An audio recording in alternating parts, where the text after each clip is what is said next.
قطع المنتجات الهندية بسبب رسالة الرسول، وإحنا كشعب كويتي ومسلم لنرضى رسالة الرسول صلى الله عليه وسلم.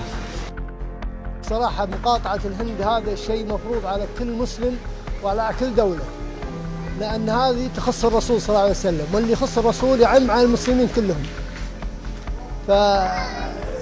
فيجب على كل الدول الإسلامية وعلى كل الأفراد أن يقاطعون جميع البضائع الهندية، وتكون ردة فعل يأخذ بها بالاعتبار يعني.